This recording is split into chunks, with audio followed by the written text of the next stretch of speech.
2000 tahun yang lalu atau 3000 tahun yang lalu, pasti kondisinya akan beda. Nah, maka Tuhan dengan maha bijaksana dan maha taunya memberikan prinsip dan ajaran-ajaran agama kepada manusia dengan sudah disesuaikan dengan kebutuhan mereka, sehingga mereka akan mudah untuk menerima itu. Nah, pemahaman-pemahaman pun semakin meningkat, tapi pada dasarnya selalu sama. Gitu. Contohnya misalnya seperti itu. Ada prinsip misalnya tentang prinsip ketuhanan misalnya. Nah, dulu mungkin 5.000 tahun yang lalu, agama yang datang mungkin 5.000 tahun yang lalu, itu pasti berbeda dengan yang 1.000 tahun yang lalu. Kenapa berbeda? Karena pemahaman manusia pada waktu itu, kapasitas mereka itu seperti itu. Yang cocok. Gitu. Contohnya misalnya kita misalnya tahu bahwa misalnya kita dikenalkan dengan konsep dewa-dewa, atau misalnya dengan konsep yang berbeda. Istilahnya banyak sekali. Tapi tidak mengurangi sedikit pun makna bahwa Tuhan itu satu. Karena pemahaman ini dibawa atau berangkat dari pengenalan akan Tuhan dulu. Awalnya kan begitu. Jadi manusia awalnya dikenalkan bahwa ada sesuatu yang lebih tinggi dari kamu. Dengan agama-agama yang sudah datang ribuan tahun lalu. Banyak sekali. Dikenalkan dulu bahwa ada Tuhan. Itu dulu. Karena kalau nggak begitu, manusia nggak akan bisa paham bahwa Tuhan itu satu. Bayangkan saja, 5.000 tahun yang lalu, kalau kita hidup 5.000 tahun yang lalu, pasti kita nggak akan sanggup berpikir Tuhan itu satu. Tidak mungkin sanggup berpikir bahwa Tuhan satu. Karena konsep pola pikir atau paradigma masyarakat pada zaman itu menganggap Tuhan itu banyak. Bahkan ada di benda-benda, mungkin ada di matahari, mungkin ada di patung, ada di pohon, atau di dimanapun. Misalnya seperti itu. Nah, karena konsepnya pada waktu itu yang sesuai itu ya seperti itu. Melalui simbol-simbol tertentu untuk memahami Tuhan. Tapi manusia semakin maju, semakin diberikan pemahaman yang baru, ya, jadi terjadi istilahnya rekonseptualisasi tentang konsep ketuhanan. Bahwa oh, Tuhan itu satu. Gitu. Jadi sebetulnya kita agama ini satu itu karena tadi itu pemahaman tentang ilmu Tuhan itu diberikan secara perlahan-lahan sampai manusia saat itu semakin dewasa, semakin tahu konsep-konsep itu. Tentang termasuk konsep kesatuan ya. Jadi selain tadi soal keesaan Tuhan misalnya, juga diberikan konsep tentang kesatuan bahwa manusia itu sejatinya adalah satu. Nah, konsep itu perlahan-lahan diperlahan. Tidak bisa langsung 5.000 tahun lalu diberikan konsep bahwa ini loh manusia itu satu. Itu nggak mungkin karena berkomunikasi saja tidak memungkinkan antara satu pulau yang jauh itu dengan di ujung dunia yang lain itu nggak mungkin. Bagaimana mereka mau misalnya tahu atau menerima konsep bahwa manusia itu satu keluarga. Maka dibentuklah pada awalnya yaitu konsep kesatuan di tingkat suku yang lebih kecil skupnya. Makin meningkat dari masa ke masa makin meningkat sehingga manusia makin dewasa sehingga manusia semakin mengenal konsep-konsep yang lebih maju yang tadi sudah dibangun sejak awal itu. Jadi makanya sebetulnya agama ini adalah satu rantai, bukan berbeda. Jadi konsepnya mungkin kalau ada yang bilang misalnya banyak jalan menuju Roma, sebenarnya konsepnya kurang tepat. Karena memang hanya ada satu jalan menuju Tuhan. Ya konsep ini, konsep bahwa agama itu satu dan berantai. Bahkan setelah Baha'u'llah sendiri yang menyebutkan bahwa setiap 1.000 tahun nanti akan datang lagi putusan Tuhan yang lain untuk membantu manusia, untuk membimbing umat manusia ini maju ke arah yang lebih maju lagi.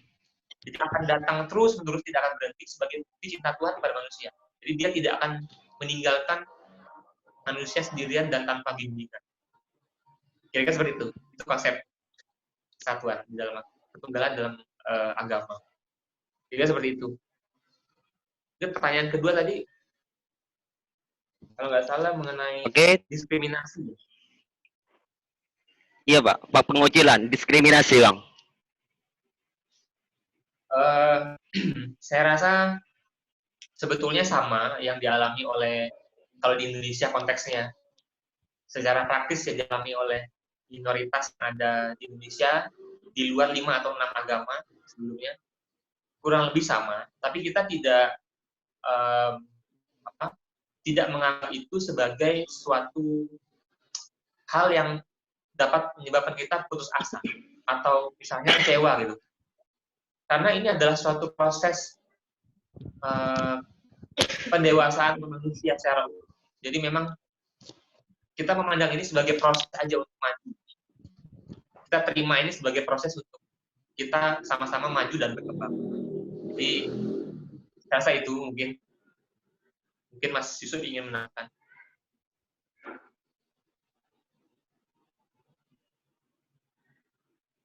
Terima kasih. Kalau menurut saya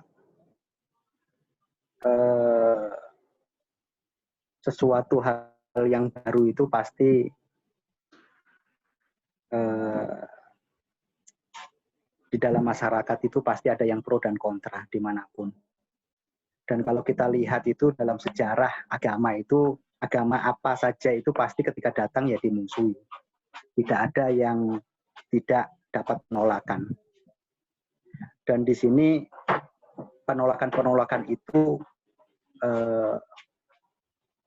hal yang wajar, hal yang alami, tapi di mana sebenarnya tugas kita sebenarnya dalam penolakan-penolakan itu kebanyakan itu orang itu kan tidak tahu. Makanya tugas kita itu bagaimana kita itu menjalin ruang-ruang untuk diskusi sehingga komunikasi itu tidak terhalang. Karena kalau komunikasi itu tidak baik, pasti timbulnya prasangka. Oleh karena itu,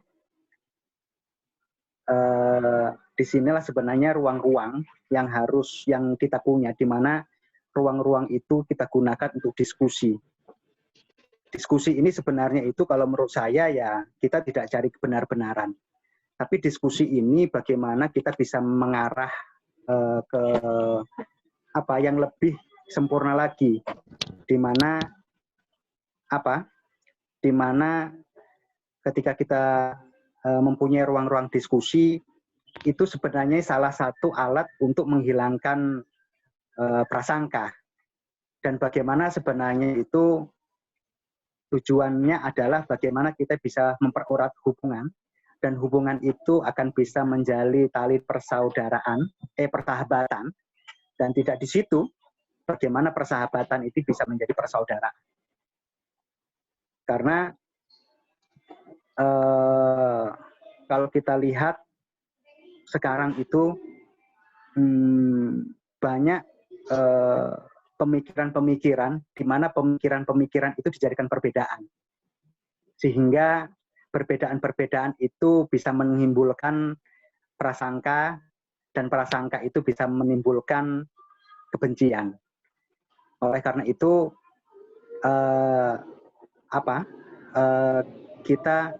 kami berpikir secara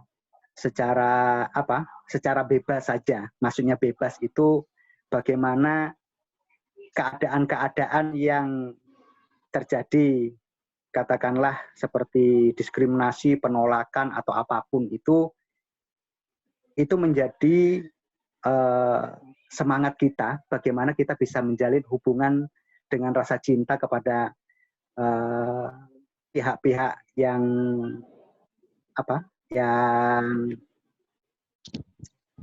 kurang paham atau kurang informasi, atau bisa juga di pemerintahan juga bisa. Tapi sebenarnya kita sudah sama pihak pemerintah, sama teman-teman sering berdiskusi, dan sebenarnya ketika diskusi itu terbangun tidak ada penolakan, tidak ada diskriminasi, itu aja. Dan itu tidak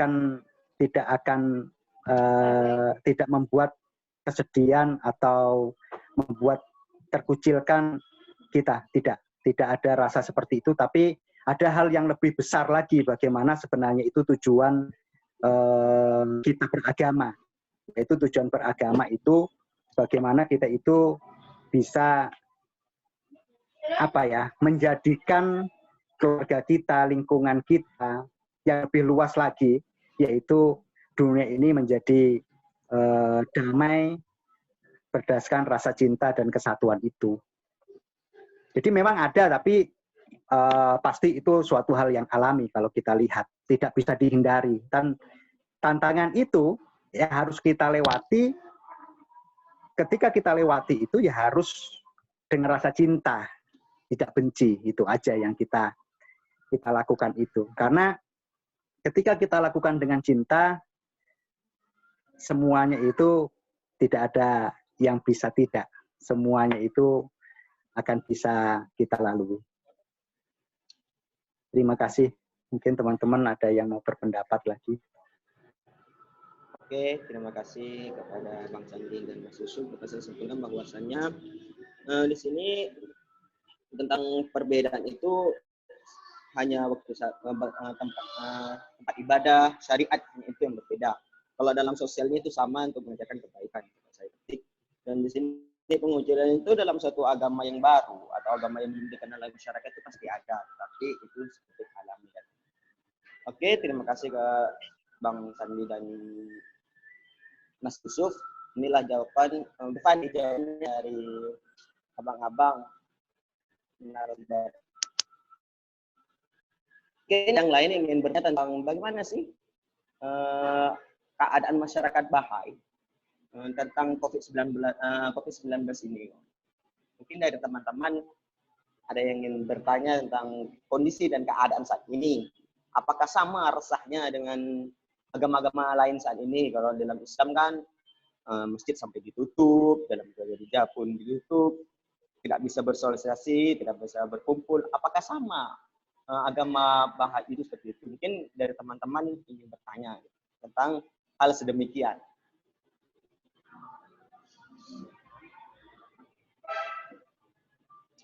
Saya ingin bertanya.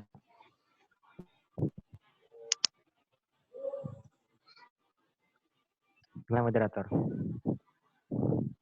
Ya. Oke, langsung ya. Oh, langsung. Perkenalkan diri, Bang. Oke, perkenalkan nama saya Muzamil. Saya dari Rayon Syekh Mahfud Termasih, PMI IAIN Pontianak. Jadi, menurut saya semua agama itu pasti mengajarkan sebuah kebaikan, nilai-nilai kebaikan.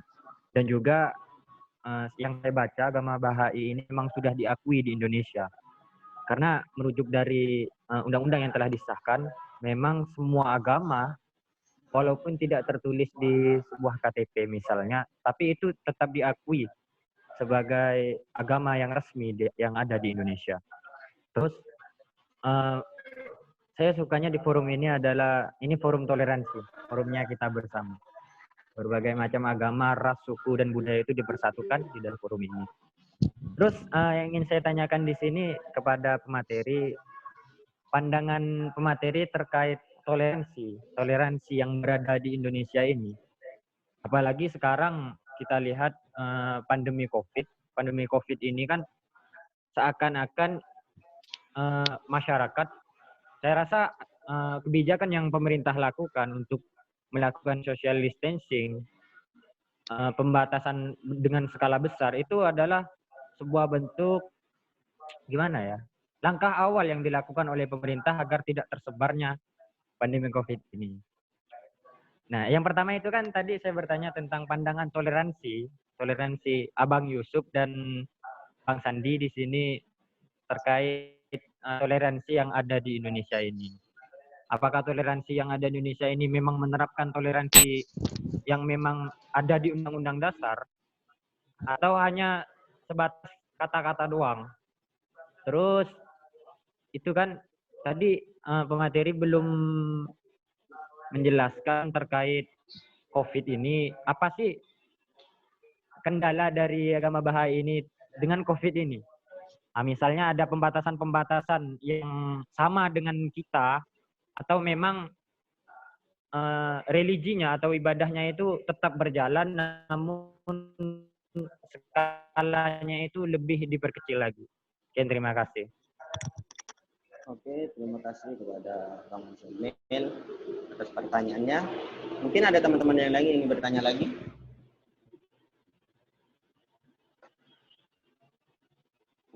Mungkin pertanyaannya nyusul ya. Oke, ini dari Bang Muzammil, Bang. Bahwasannya pertanyaannya bagaimana sih toleransi dalam terhadap COVID-19 ini terhadap pemerintah saat ini. Yang kedua itu terkait Undang-Undang Dasar, apakah ini baik untuk kita seorang beragama, dan selanjutnya itu bagaimana sih tentang religinya dalam keagamaan atau dalam peribadatannya, apa kita masih berskala besar atau bersama-sama lah, mungkin berjamaah menurutnya. Yang saya pahami seperti itu. Mungkin kepada Mas Andi atau Mas Yusuf dipersilakan. Tidak mau, aduh. Ada lagi? Oke. Suara kaki. Mungkin mikrofonnya hidup, Bang.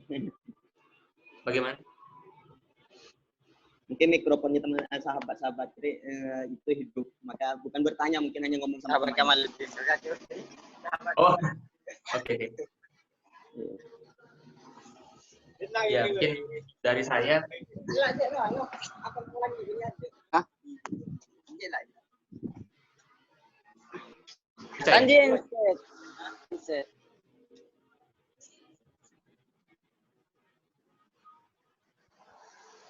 Lanjut Bang, lanjut.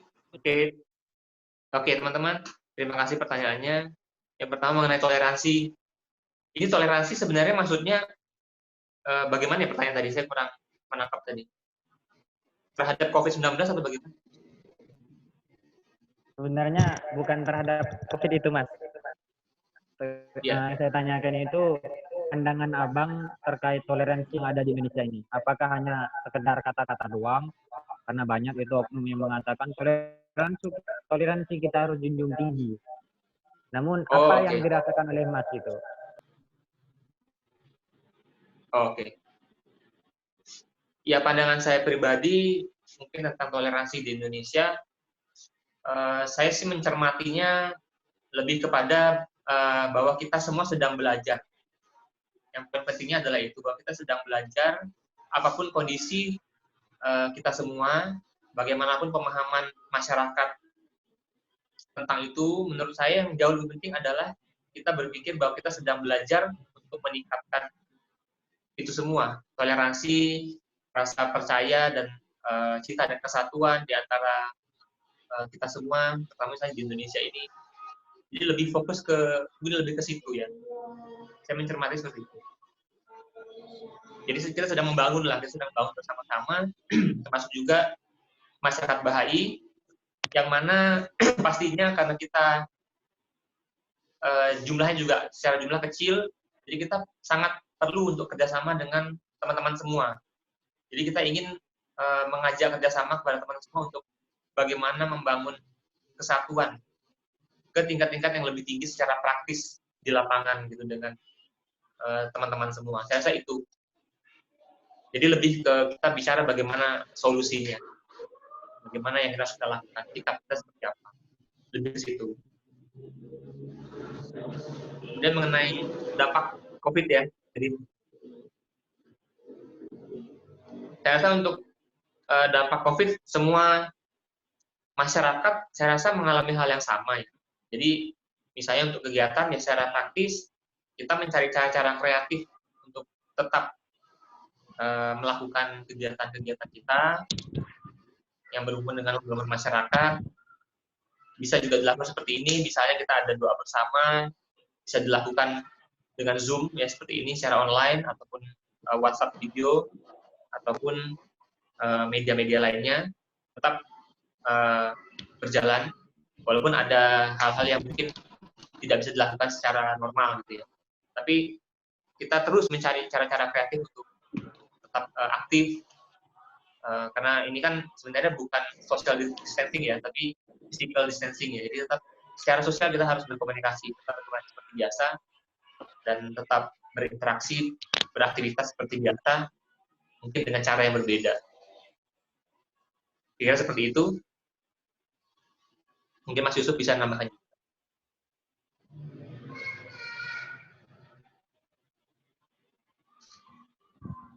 Ya, terima kasih. Kalau kita kita lihat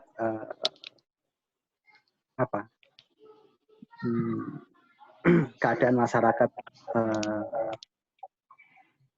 yang ada saat ini, sekarang sebenarnya itu semuanya itu bingung.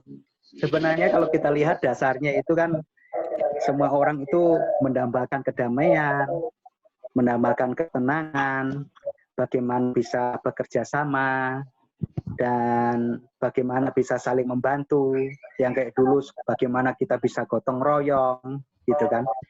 Nilai-nilai itu kan sebenarnya kan sekarang sudah hilang. Makanya sekarang itu bagaimana nilai-nilai itu kita wujudkan kembali. Nah, kita wujudkan kembali itu tidak bisa dengan kata-kata saja. Karena tidak taunya itu perbuatan-perbuatan, tidak taunya perbuatan-perbuatan kita yang harus menjadi contoh untuk menguji perkataan-perkataan atau hal-hal yang sudah dibuat. Kalau kita lihat, sebenarnya kita itu kepingin bersama-sama mewujudkan bagaimana orang itu mempunyai pemikiran yang sama. Karena ada suatu tulisan itu tidak diragukan sedikit pun sebenarnya bahwa semua agama, semua bangsa di dunia dari ras atau agama apapun memperoleh ilham mereka dari satu sumber surgawi dan merupakan hamba-hamba dari satu Tuhan. Oleh karena itu, ketika kita mempunyai pemikiran seperti itu, bergaulah ya kan dengan para semua pengikut agama dalam semangat persahabatan dan persaudaraan. Karena kalau kita lihat tujuan mendasar yang menghidupkan agama Tuhan dan kepercayaannya adalah untuk melindungi kepentingan-kepentingan umat manusia dan memajukan kesatuannya. Oleh karena itu sekarang itu perbuatan-perbuatan kita yang menjadi perhiasan kita, bukan perkataan-perkataan. Karena disinilah sebenarnya ajang untuk bagaimana kita itu bisa mengabdi bersama-sama di jalan pengabdian, di mana kita bisa mewujudkan persatuan itu. Karena sekarang itu kalau kita lihat itu orang bingung mau pakai alat apa sih sebenarnya itu untuk mendambakan keinginan bagaimana kita bisa hidup damai, bisa saling tolong-menolong, bisa bekerja sama. Nah, oleh karena itu, disinilah dimulai dari diri kita masing-masing. Terus bagaimana kita bisa berdiskusi sebenarnya itu tentang hal-hal konsep-konsep kesatuan itu. Kenapa sih kita harus melakukan itu? Kenapa sih kita itu harus bersatu? Kenapa sih perbedaan-perbedaan itu harus dihilangkan? Karena persatuan itu sebenarnya itu tidak akan terjadi, ya kan? Ketika perbedaan-perbedaan itu tidak dihilangkan dulu, gitu. Yang menghalangi persatuan itu kan prasangka aja, menganggap bahwa diri saya lebih baik, menganggap orang lain itu tidak mempunyai kemampuan, tidak mempunyai kapasitas seperti itu yang menghalangi. Ketika bersatu, ya kan? Ketika bersatu, kedamaian itu akan muncul. Tidak ada rumusnya ketika orang kepingin damai tapi mereka tidak bersatu. Gitu. Rumusnya orang kepingin damai ya harus bersatu. Dengan tindakan yang sama harus saling tolong-menolong juga. Menganggap diri kita itu tidak taunya itu ciptaan Tuhan yang sama, ya kan? Dan kita diciptakan oleh Tuhan yang sama juga tidak pesan juga gitu. Tiba-tiba kita hidup di dunia ini dengan proses yang terjadi di dunia ini dan sebenarnya banyak itu tulisan-tulisan suci, tulisan-tulisan yang dibawa oleh guru-guru rohani itu yang sangat indah, di mana ketika kamu itu kepingin di dunia ini bisa damai, bisa senang, caranya seperti ini. Nah, tantangan kita sebenarnya itu bagaimana bisa mewujudkan kata-kata suci, ajaran-ajaran suci itu ke alam tindakan. Karena apa? Karena kalau kita itu, ya kan, pintarnya kayak apapun, mempunyai angan-angan sesuci apapun, ketika tidak diwujudkan ke alam tindakan akan menjadi khayalan sia-sia saja. Oleh karena itu, orang-orang suci pada waktu dulu, orang-orang suci itu adalah orang-orang yang dia pertama-tama mewujudkan alam pikirannya ke alam tindakan. Jadi selaras gitu. Sebenarnya kata-kata kita itu diuji oleh perbuatan kita sendiri. Kita cinta sama orang, ya diuji oleh perbuatan kita sendiri apakah kita cinta sama orang itu. Orang bisa melihat, menguji kita dengan perbuatan. Kekasih kita itu bisa menguji cinta kita ya dengan perbuatan kita. Ketika perbuatan itu tidak selaras dengan perkataan kita, tidak akan percaya orang itu dengan kata-kata kita. Nah, di sini sebenarnya bagaimana sekarang kita ini mempunyai tindakan yang sama untuk mewujudkan toleransi itu. Toleransi yang dibangun atas dasar, ya kan? Atas dasar bahwa kita itu adalah umat manusia yang sama, diciptakan oleh Tuhan yang sama, mendapat ilham yang sama, dan kita itu adalah hamba-hamba dari satu Tuhan. Pikiran-pikiran itu harus universal, tidak bisa di kotak-kotak. Ketika pikiran kita masih terkotak-kotak, ya kita cinta kita itu sama kotak kita sendiri.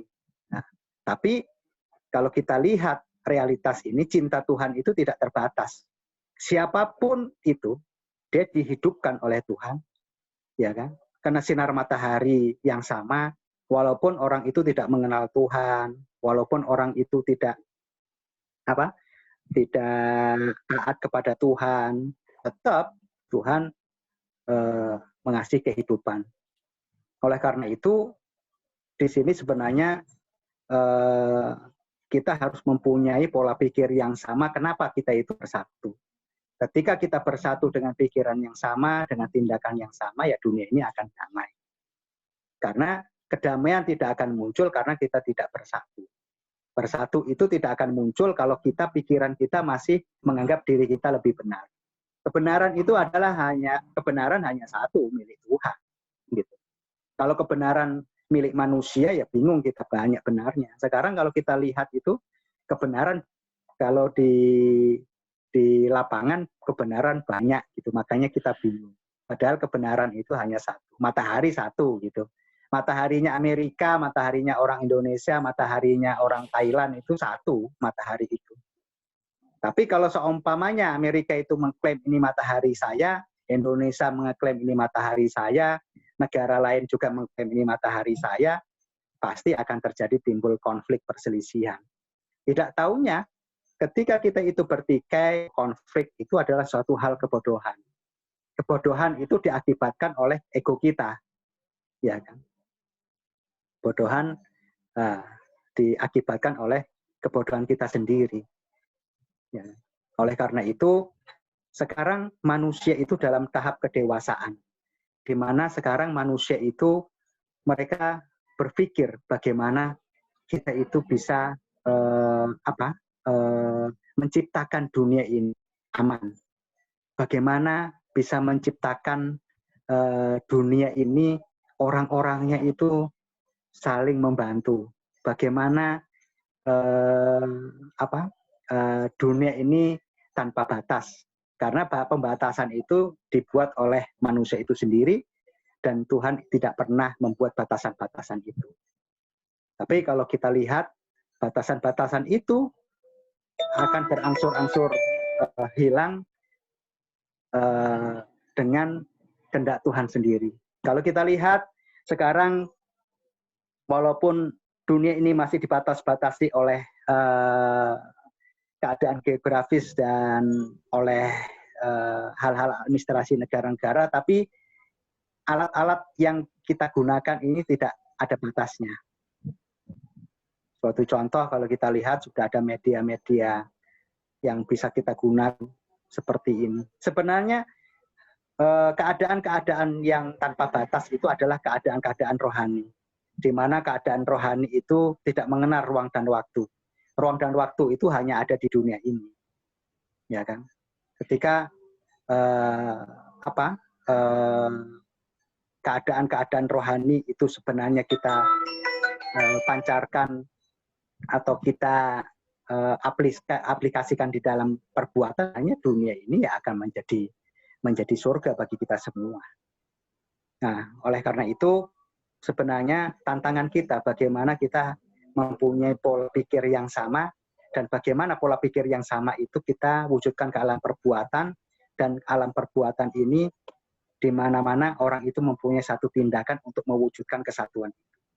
Karena kita bingung, kita mempunyai suatu rencana cuma aja yang jalankan. Kita tidak bisa menjalankan sendiri, tapi kita harus sama-sama bekerja sama dengan masyarakat yang kolektif yang sekarang yang mendambakan kedamaian. Mari kita berdiskusi dan bagaimana kita bisa mewujudkan angan-angan yang mulia ini ke alam tindakan. Mungkin itu. Terima kasih.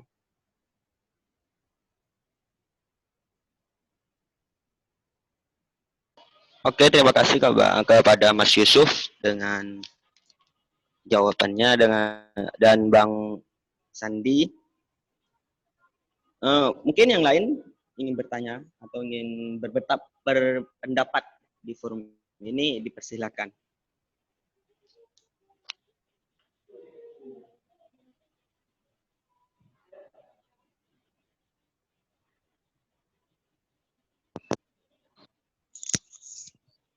Abang Bambang.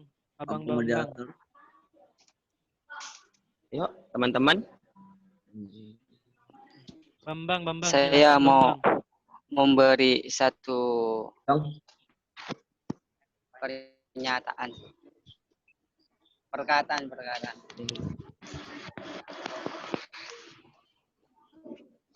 Halo, moderator. Moderator.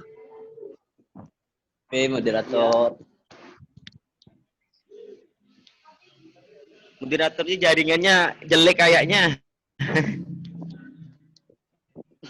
Gimana moderator? Suara saya kedengaran enggak? Dengar.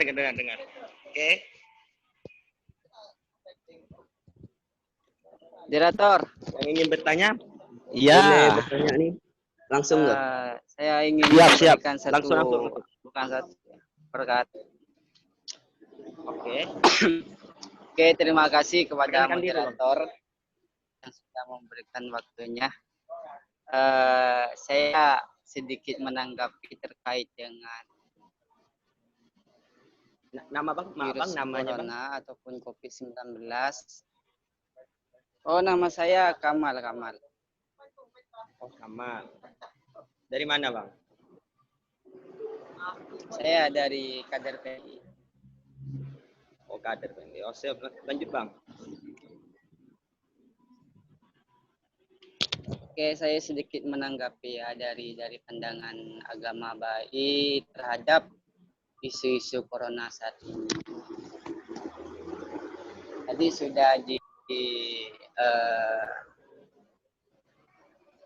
jelaskan panjang lebar mengenai konsep kemanusiaan, nilai-nilai kemanusiaan, tujuan kemanusiaan oleh pemateri.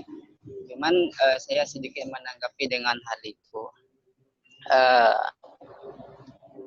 Ya, saya sepakat dengan nilai-nilai agama bahwa semua agama itu menerapkan nilai-nilai kemanusiaan, nilai-nilai kebaikan, persatuan, dan kedamaian. Cuman di tengah-tengah terjadinya virus corona saat ini, agama seolah-olah tidak bisa memberikan satu jawaban yang pasti untuk memberikan satu solusi bagaimana agama bisa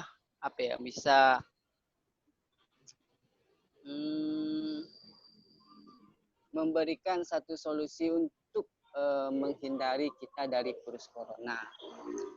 Ya mungkin kalau di agama Islam dari beberapa kultur, ada kultur yang memang di setiap kampung itu melakukan selawatan dengan keliling kampung. Mungkin itu salah satu sosial agama Islam. Cuman apa ya? Program seperti itu ataupun selawatan keliling kampung seperti itu tidak menjamin secara real bahwa bisa mengurangi virus corona. Nah, dengan hal ini, bagaimana kiranya agama itu memberikan satu solusi terhadap adanya virus corona saat ini? Selain menanamkan nilai-nilai kemanusiaan, selain menanamkan nilai-nilai spiritual. Kira-kira seperti itu sih. Terima kasih kepada moderator. Oke, terima kasih kembali kepada sahabat Kamal. Mungkin ini tanggapan dari sahabat Kamal. Tadi ada yang ingin bertanya kayaknya itu dari sahabat siapa ya? Langsung ke moderator. Ya, yang ingin bertanya tadi kayaknya bertanya moderator. Iya ya. Langsung enggak ya? Oke, perkenalkan nama sahabat. Perkenalkan, nama saya Muhammad Halid dari Rayon Febi, YIN Pontianak, cabang Pontianak Raya. Oke, lanjut Bang. Silakan Abang Bambang, silakan. Begini, bicara tentang konsep Tuhan, tadi kan dianalogikan bahwa semua agama itu, semua Tuhan itu sama seperti matahari. Mataharinya Indonesia tidak akan matahari di Indonesia, di Amerika itu sama. Nah, berbicara tentang itu, bagaimana agama Bahai ini menentukan suatu konsep Tuhan dalam kepercayaannya, sehingga ketika timbul agama baru ini, tentunya masyarakat awam akan memperkeruh suasana pada di masyarakat awam ya, yang bagi yang tidak tahu itu. Yang saya tanyakan bagaimana konsep penerapan Tuhan di dalam agama Bahai dan bagaimana tentang struktur kepemimpinan di dalam agama Bahai itu.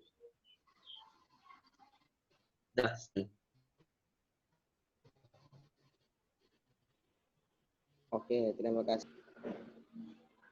Mungkin untuk Bapak narasumber langsung menjawabnya, mungkin boleh.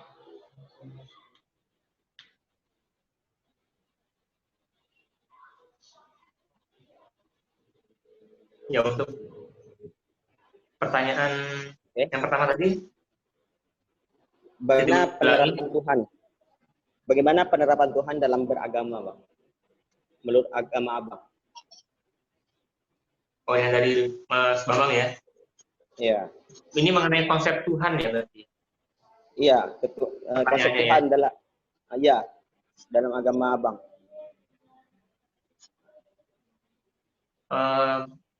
Memang kalau kita berbicara tentang konsep Tuhan ini memang sangat menarik sekaligus dalam dan rumit gitu kalau dibicarakan dengan dalam ya. Memang bisa sangat dalam sekali.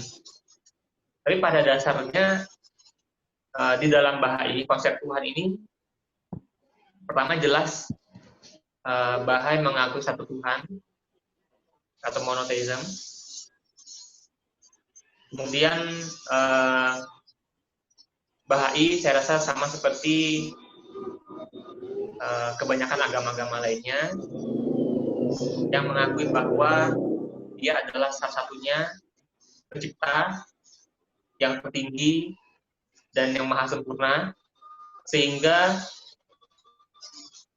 dengan maha sempurnanya itu kita yang tidak sempurna ini bisa dikenali, atau sebaliknya kita bisa mengenal Tuhan itu maha sempurna karena ada manusia atau ciptaannya yang tidak sempurna, sehingga itu membuktikan bahwa Tuhan itu ada. Misalnya lagi bisa diberikan ilustrasi antara pelukis dan lukisannya. Sehebat-hebatnya, sebagus-bagusnya lukisan, pasti jauh lebih hebat kenyataan sang pelukisnya, karena dia adalah yang menciptakan lukisan itu. Jadi, ketidaksempurnaan kita sebagai ciptanya adalah bukti kesempurnaannya. Saya rasa itu konsep Tuhan. Selain tadi itu, konsep Tuhan itu satu, bahwa kita juga mengakui bahwa Tuhan kita semua, di semua agama itu adalah sama, yaitu yang menciptakan kita semua, jadi Tuhan yang sama, yang menciptakan semua manusia. Nah, Tuhan yang sama inilah yang membawa agama-agama dari sejak ribuan tahun yang lalu sampai dengan saat ini dan seterusnya. Jadi Tuhan yang sama itu yang mengirimkan para utusannya untuk membimbing umat manusia dari zaman ke zaman, dari masa ke masa, supaya manusia makin maju, makin maju, makin maju. Nah, pertanyaan penting lainnya sebetulnya adalah bagaimana Tuhan itu bisa dikenali, kan arahnya ke sana ya. Nah, di dalam Bahai ini digambarkan dengan matahari dan bumi. Jadi matahari ini adalah bisa diibaratkan Tuhan, bumi ini adalah manusia. Jadi ini untuk mudah, supaya kita lebih mudah memahami ya. Nah, sekarang pertanyaan adalah bagaimana supaya bumi ini itu bisa merasakan energi dari matahari. Nah, yaitu dengan matahari mengirimkan sinar-sinarnya itu ke bumi. Sehingga bumi bisa mengenal dan merasakan energi matahari yang panas itu. Bisa mengira-ngira bahwa matahari sepanas apa, hanya dengan mengirimkan sinar-sinarnya. Nah, perumpamaan ini digunakan untuk bagaimana manusia itu mengenal Tuhan, dan Tuhan mengirimkan ajaran-ajarannya melalui sinar-sinarnya, yaitu para utusannya kepada manusia. Dengan menggunakan wujud manusia dan menggunakan bahasa manusia, yaitu melalui utusannya dan kitab sucinya. Kira-kira gambarnya seperti itu, konsep Tuhan. Jadi hubungannya dan konsep Tuhan itu seperti itu. Nah, sehingga manusia tidak mungkin dapat mengenal Tuhan tanpa utusan-utusannya, tanpa perantaranya, yaitu para utusannya tadi. Seperti Sang Krishna, Siddhartha Gautama, atau Buddha Gautama, kemudian Nabi Musa, Nabi Muhammad, Baha'u'llah, dan semuanya. Tanpa mereka semua, kita nggak bisa mengenal Tuhan dan ilmu Tuhan. Itu nggak mungkin. Jadi melalui mereka lah kita bisa mengenal Tuhan. Dan mengenal mereka, yaitu para utusannya ini, sama persis seperti kita mengenal Tuhan. Kita bisa mengenal sifat-sifatnya, sifat-sifat Tuhan, melalui para utusannya, dan mendapatkan ajaran-ajaran bimbingannya dan ilmu-ilmu Tuhan melalui para pesuruhnya atau para utusan-utusannya. Kira-kira seperti itu gambarannya. Oke, setelah itu struktur Bang, struktur kepemimpinan dalam agama Abang. Mengenai kelembagaan ya? Iya Bang. Mungkin ini Mas Yusuf yang pasti, silakan Mas Yusuf bisa bantu jelaskan. Oke.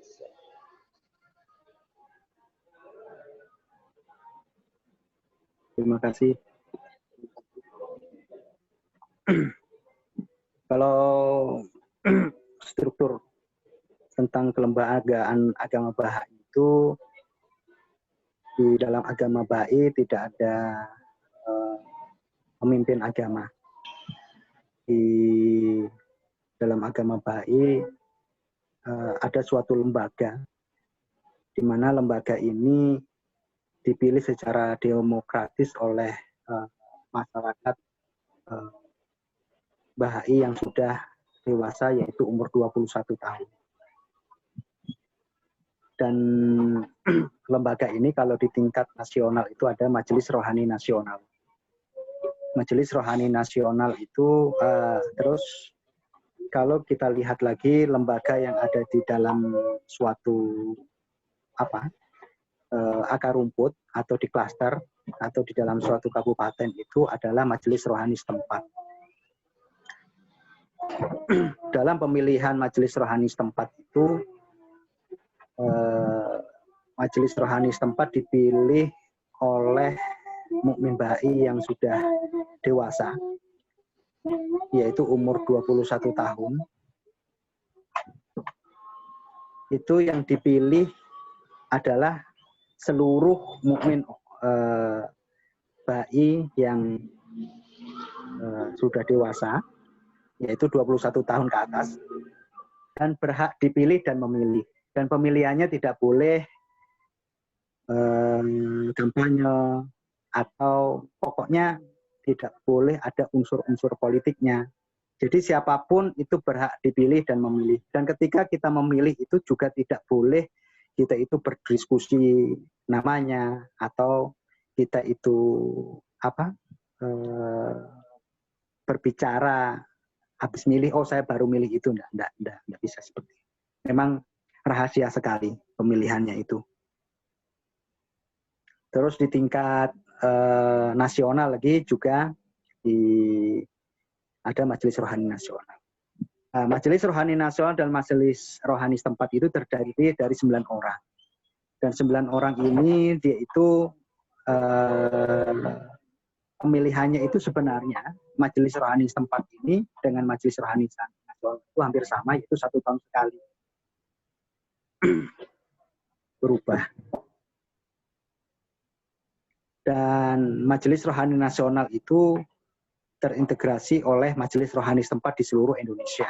Kalau seumpamanya dia itu di nasional. Terus habis itu di tingkat dunia itu ada Balai Keadilan Sedunia. Nah, disinilah Balai Keadilan Sedunia itu dipilih sebenarnya itu oleh setiap 5 tahun sekali oleh seluruh dunia, yaitu yang duduk di Majelis Rohani Nasional.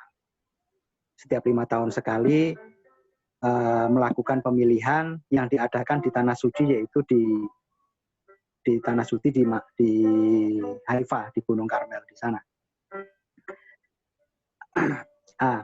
Dengan struktur-struktur yang ada saat ini, prinsip dasar agama Ba'i bahwa semua manusia itu di pandangan Tuhan itu sama. Tidak ada yang bodoh, tidak ada yang miskin, tidak ada yang pintar. Jadi semuanya itu belajar. Oleh karena itu, di sini juga tidak ada pengkultusan seorang individu yang perlu dianukan, dihormati atau sebagainya. Tapi semua masyarakat Ba'i itu mereka dia itu berpegang kepada majelis rohani setempat kalau di wilayah kabupaten. Makanya semuanya majelis rohani setempat ini terdiri dari 9 orang, majelis rohani nasional juga terdiri dari 9 orang, dan Balai Keadilan Sedunia juga terdiri dari 9 orang. Nah, setiap tahun umat Ba'i seluruh dunia itu dikasih surat, namanya biasa itu pesan biduan, di mana dikasih bimbingan yang sama oleh Balai Keadilan Sedunia, apa yang dilakukan oleh umat Baha'i di seluruh dunia. Mungkin seperti itu, Mas Sandi mau menambah.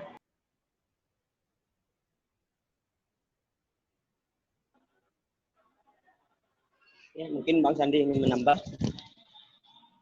Ya, saya rasa itu cukup. Jadi memang struktur di dalam administrasi Baha'i memang dipilih secara demokrasi oleh semua individu Baha'i, baik tingkat lokal, nasional, maupun dunia, dan tidak ada pencalonan atau kampanye, karena memang kita tidak menggunakan sistem itu. Sistem yang digunakan itu adalah sistem pemilihan secara rahasia. Oke, seperti itu. Oke, siap.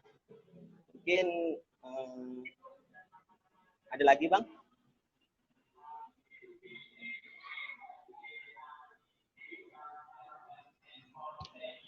Bang Sandi ada lagi? Oh, nggak ada lagi, cukup. Ya, silakan. Ada lagi yang lain? Mungkin mungkin cukup, Bang. Pertanyaan terakhir barusan itu, Bang. Alhamdulillah tercerahkan. Terima kasih materi untuk sumber. Sama-sama. Mungkin saya mau Oke, menambah mungkin boleh. Konsep ketuhanan itu ya. Oh, siap, Bang, siap. Oh iya.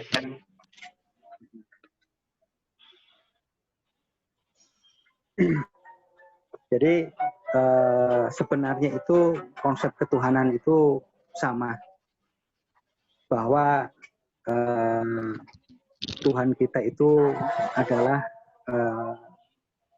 Sang Pencipta yang ada di planet ini, gunung, laut, manusia itu. Apa yang dikatakan tadi, saya mau menambah dari Mas Sandi, bahwa memang hakikat Tuhan tidak pernah bisa dipahami oleh manusia pada waktu dahulu maupun sekarang. Ataupun manusia yang pikirannya tajam kayak apapun, dia tidak akan pernah memahami hakikat manusia. Karena tidak mungkin yang dicipta itu akan bisa memahami hakikat Sang Pencipta. Apa yang dikatakan Mas Sandi tadi, katakanlah meja yang bagus yang dibuat oleh tukang, meja sebagus apapun dia tidak akan pernah memahami, ya kan, si pembuatnya.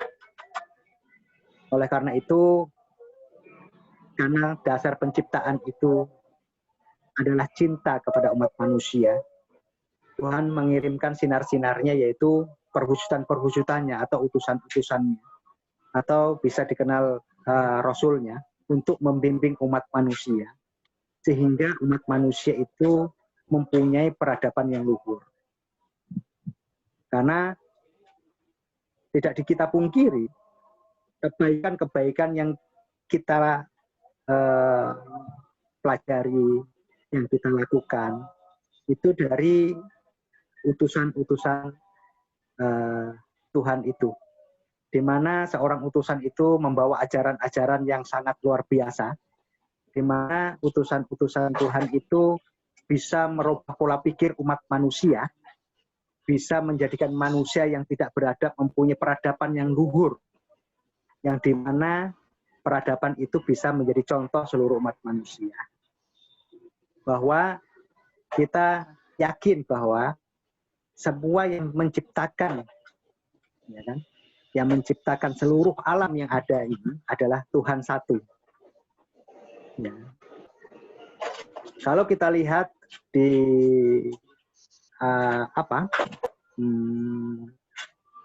di beberapa keyakinan, bahwa memang kalau kita lihat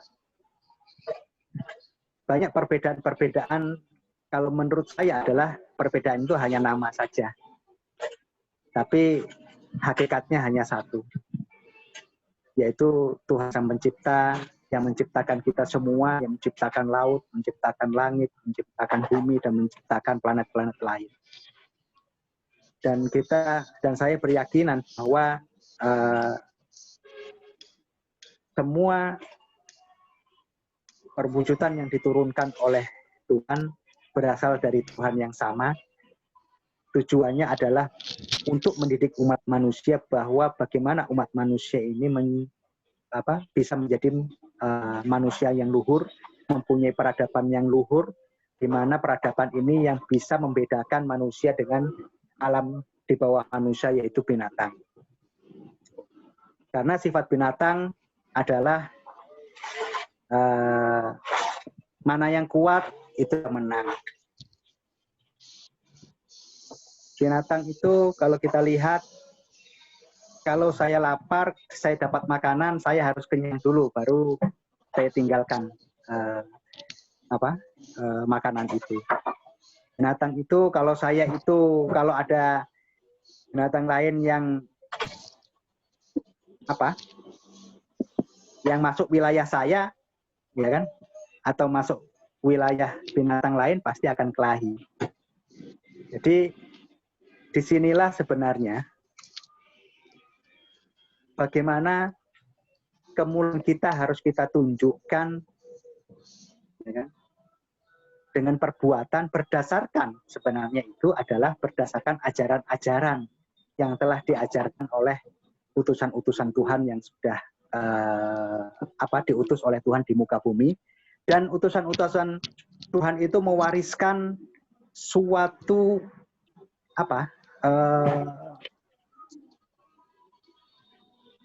aturan-aturan, ajaran-ajaran yang sangat luar biasa, di mana ketika manusia sebenarnya satu saja melakukan itu dengan hati yang ikhlas dan tulus, dunia itu akan aman, dunia itu akan damai. Suatu contoh, semua melakukan kejujuran saja, satu aja perintahnya itu, semua manusia, ya kan, pasti dunia itu akan aman. Di dalam satu kampung aja semuanya melakukan ajarannya satu aja, jujur, atau semuanya saling mencintai, itu tidak ada pertikaian. Disinilah sebenarnya kita sebagai umat manusia yang diciptakan mulia, di mana harus menunjukkan kemuliaan-kemuliaan itu di alam tindakan. Karena Tuhan itu menciptakan sesuatu yang sempurna. Kesempurnaan itu bukan ciptaan Tuhan.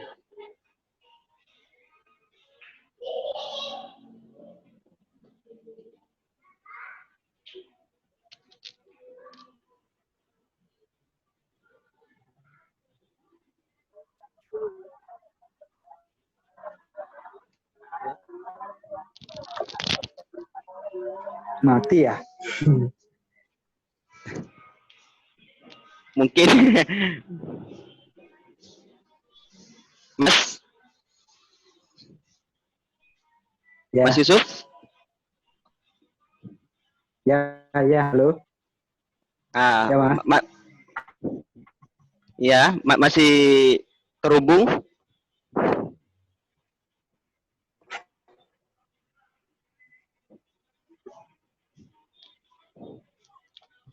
Halo. Masih terhubung, Mas. Oh, oke. Ya, apakah masih ada, Bang? Oh, siap. Lanjut, Bang. Ya. Iya. Jadi sebenarnya sekarang kita sebagai manusia itu dan sebagai umat yang beragama, ya kan, harus mempunyai perbedaan, gitu. Sekarang tantangan kita, apakah kita itu menyontoh orang yang tidak beragama, apakah orang beragama menyontoh orang yang tidak beragama menyontoh orang yang tidak beragama. Kalau orang yang tidak beragama itu saling bunuh-membunuh, saling benci, itu wajar karena tidak punya agama.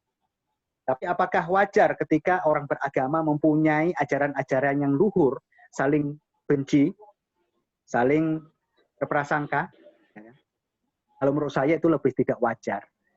Oleh karena itu, ajaran-ajaran yang mulia ini, bagaimana kita bisa terapkan pada diri kita di alam perbuatan dan bisa mempunyai efek terhadap orang lain. Karena tantangan orang beragama sekarang, bagaimana kita itu 5 menit bisa menjadi saudara. Kalau seumpamanya Tuhan menurunkan agama di muka bumi ini untuk peperangan, untuk permusuhan, lebih bagus tidak ada agama. Itu awal dari kesembuhan. Karena agama itu diturunkan oleh Tuhan, dasarnya ada untuk cinta dan kasih sayang. Selayaknya orang yang beragama ini, orang yang mempunyai agama harus menjadi contoh kepada orang yang tidak beragama. Agama tidak ada batasnya. Yang membatasi adalah kita sendiri. Cinta agama tidak ada batasnya. Yang membatasi adalah kita sendiri. Karena cinta Tuhan itu adalah tidak ada batasnya, cinta Tuhan yang universal. Bagaimana kita bisa menunjukkan cinta kepada setiap orang yang kita temui. dari ras atau agama apapun dengan semangat persaudaraan dan persahabatan dan persaudaraan. Ini tantangan kita. Tantangan kita. Nilai-nilai yang luhur yang sudah kita pelajari, yang sudah kita tuntut, bagaimana kita bisa berdiskusi ini dan bisa kita terapkan bersama-sama.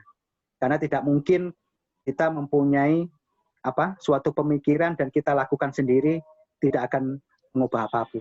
Yang bisa mengubah itu adalah bagaimana kekuatan kolektif masyarakat ini, ya kan, bisa bisa menjadi suatu kesatuan tindakan bersama. Makanya saya tadi tidak menyinggung COVID-19 ya. Makanya mungkin saya akan menyinggung COVID-19.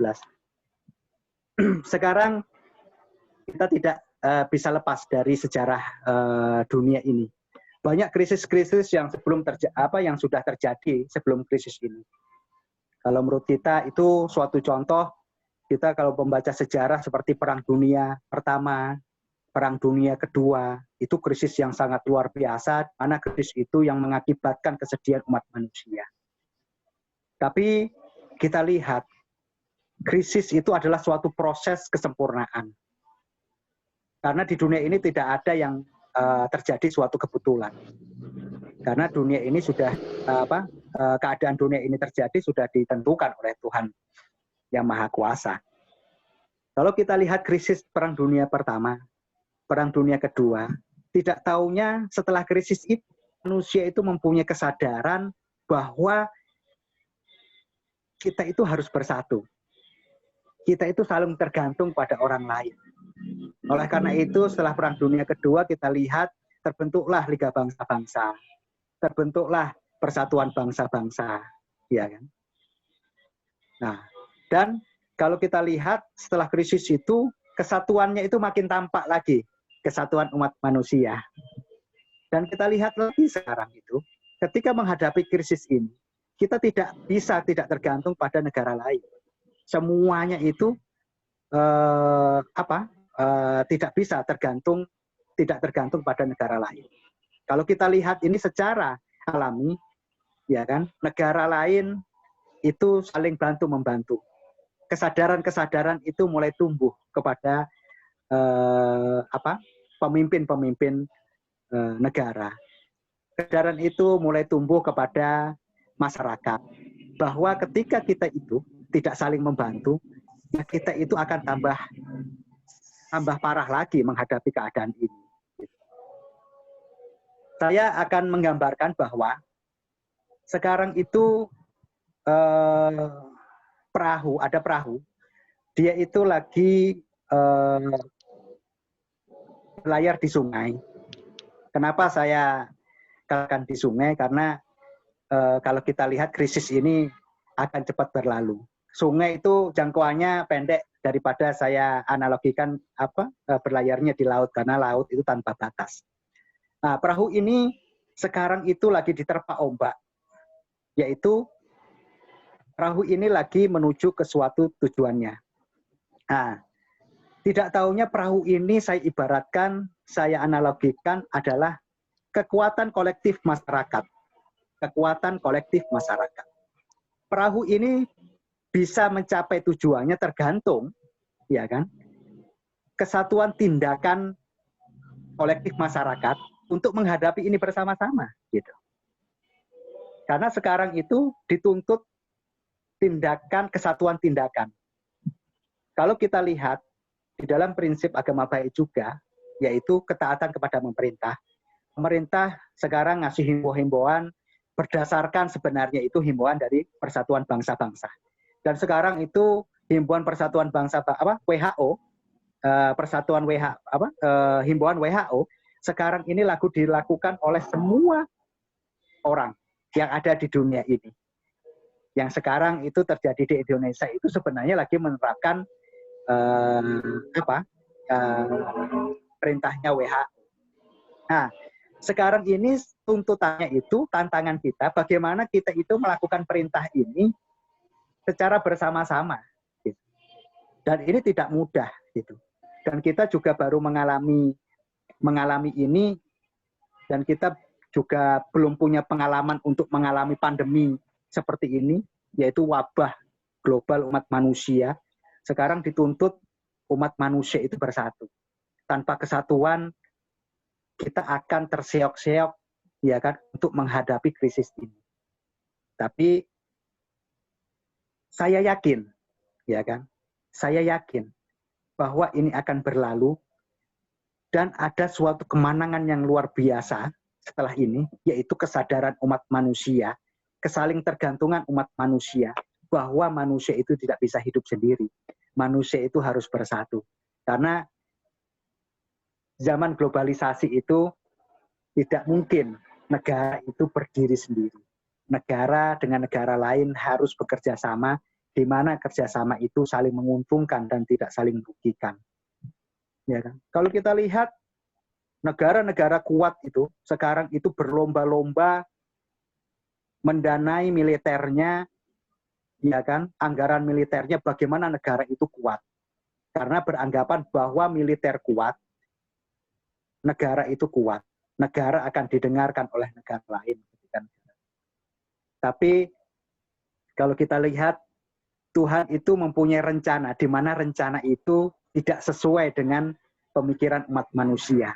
Kalau saya pahami itu, tidak tahunya itu, Tuhan itu tidak umum. Ya kan? Tidak umum. Manusia sudah mempersiapkan, tapi kalau kita lihat, manusia cuma dikasih penyakit saja, virus ini, ya kan, yang tidak dilihat oleh mata, dan penyebarannya begitu kuat. Semua kalau kita lihat itu, dari segi ekonomi, dari segi sosial, semuanya itu lagi bingung semua. Oleh karena itu, di sini harus kita ambil ya kan, harus kita ambil perspektif secara positif. Dan kita sebenarnya itu orang-orang yang mempunyai keyakinan-keyakinan yang bahwa, ya kan, ini krisis ini akan berlalu, bagaimana sekarang kita itu bisa menjadi sumber penghiburan dan inspirasi banyak orang. Ya kan? Tantangan kita. Nah, bagaimana kita bisa menjadi sumber dan inspirasi banyak orang? Keyakinan-keyakinan kita yang harus kita bangun, dan keyakinan-keyakinan kita itu harus kita wujudkan ke dalam tindakan. Bagaimana kita bisa bertindak, mempunyai tindakan sekecil apapun untuk teman-teman kita yang lagi kesusahan, tetangga-tetangga kita, atau apapun yang bisa kita lakukan, bagaimana kita bisa menjadi sumber penghiburan dan inspirasi banyak orang. Karena kalau kita lihat, ini tantangan kita bersama, bukan tantangan satu negara, atau bukan tantangan satu kelompok, atau bukan tantangan satu agama. Ini adalah tantangan umat manusia, bagaimana umat manusia ini bisa menghadapi krisis ini, dan setelah krisis ini, ya kan, ada suatu kemenangan nanti yang sangat luar biasa. Manusia itu akan mempunyai kesadaran bahwa kesadaran kesatuan dan kesadaran ketergantungan dengan yang lain. Mungkin itu kalau saya bisa berpendapat tentang COVID. Terima kasih.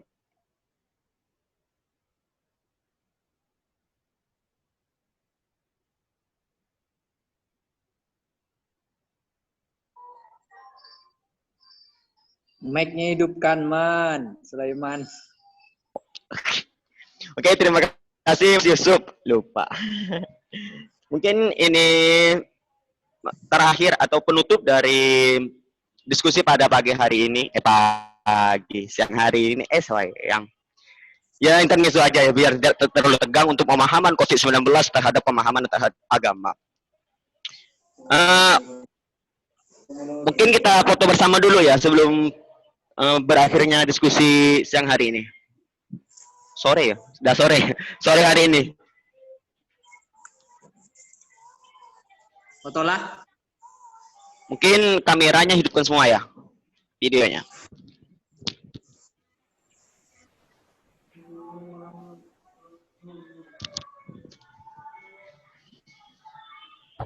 Yuk, sahabat-sahabati, dengan Mas Yusuf dan Bang Sandi, mungkin bisa ikut serta. Yuk, kameranya hidupkan semua.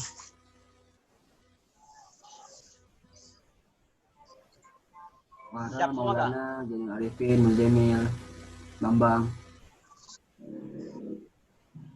Silakan. Videonya di on kan?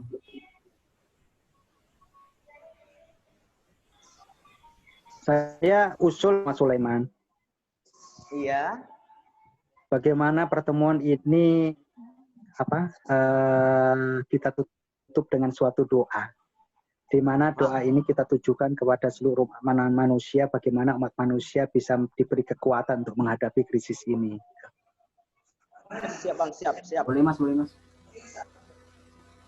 Mungkin setelah foto langsung kita tutup dengan doa.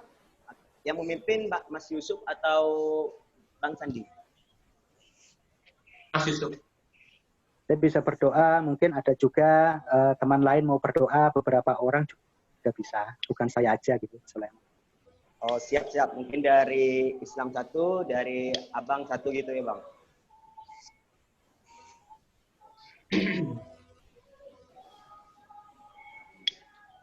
Mungkin yang foto-foto, yang mau foto apa sudah siap? Siap.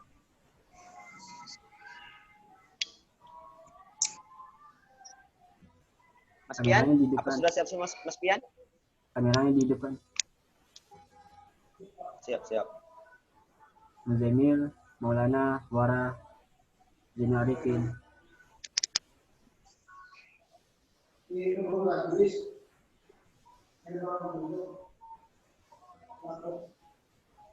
Buatan orangnya. Langsung aja foto, Pian. Langsung aja foto.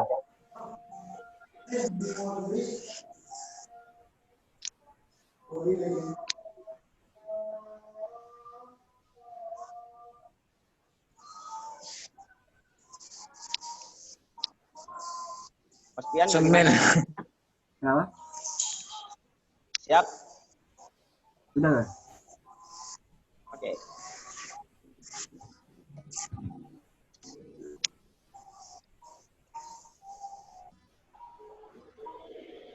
Oke, Daman. Sudah. Siap. Oke, lanjut.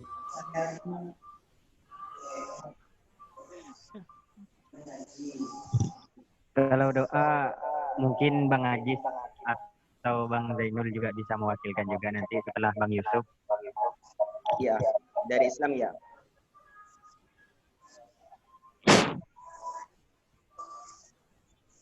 Ini fotonya sudah ya?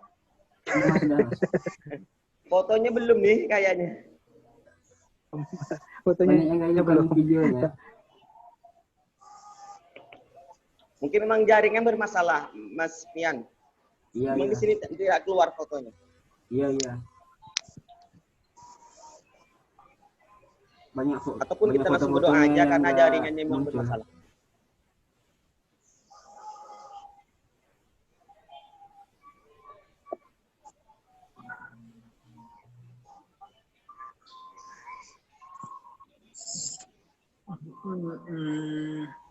Nanti teman-teman yang dari Samarinda bisa kita itu berdiskusi lagi biar lebih akrab lagi lah. Siap. Mungkin langsung doa aja kali Bang. Foto-fotonya jaringannya bermasalah Bang. Ya, langsung doa aja. Iya, langsung doa aja. Udah apa-apa. Saya dulu ya. Oke. Iya, Bang Mas Yusuf dulu. Setelah itu Itu Bang Aziz. Tahan, Bang. Jangan. Amin. Siap Bang. Ya. Ya Tuhanku, Engkau mengetahui bahwa orang-orang dikelilingi oleh rasa sakit dan malapetaka, dan dikepung dengan kesulitan dan kesusahan. Setiap cobaan menyerang manusia, dan setiap kesulitan mengerikan menyerang seperti serangan ular. Tidak ada naungan dan suaka baginya kecuali di bawah sayap perlindungan, pemeliharaan, penjagaan, dan pengamanan. Ya Engkau yang Maha Pengasih, ya Tuhanku.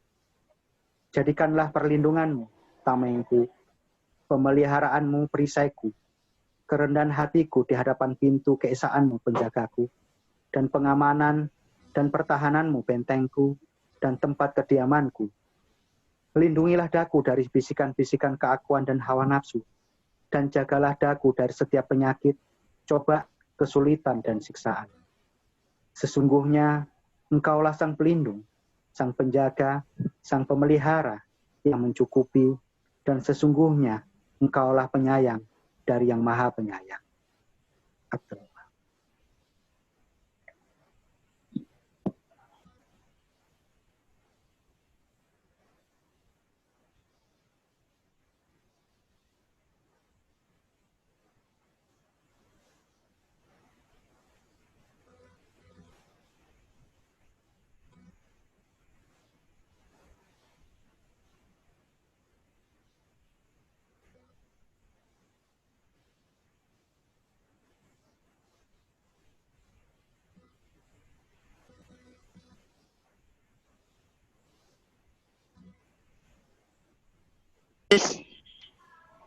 Aziz lanjut. Ya, Anis.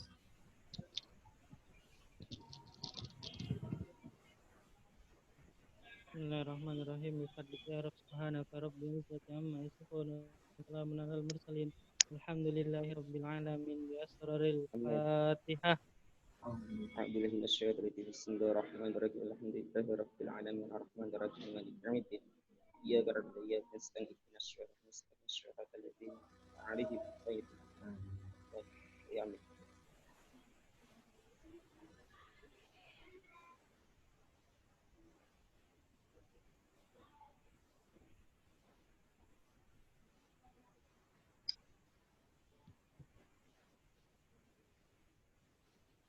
Udah, Man. Udah, Bang. Udah, Man. Oke. Sebelum saya tutup diskusi pada sore hari ini, saya ucapkan terima kasih kepada Bang Sandi dan Mas Yusuf. Ya, dan saya mohon maaf apabila ada tingkah laku atau kata-kata yang tidak pantas saya ucapkan. Saya mohon maaf. Wallahul muwaffiq ila aqwamit thoriq. Wassalamualaikum warahmatullahi wabarakatuh. Waalaikumsalam. Waalaikumsalam.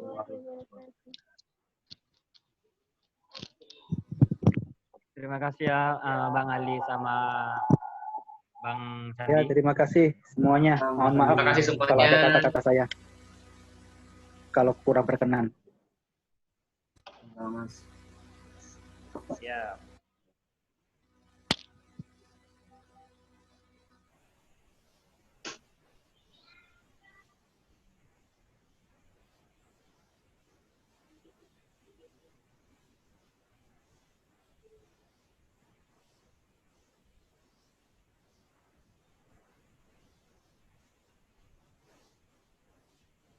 Pian. Apa? Apa dua? Tadi fotonya tuh videonya udah ini, Siapa udah dua muncul kita? semua. Tapi susah. Jaringannya kayaknya.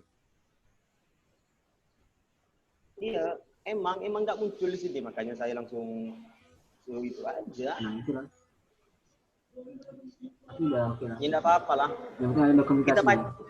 Kita pacaran aja. Kita pacaran aja di sini.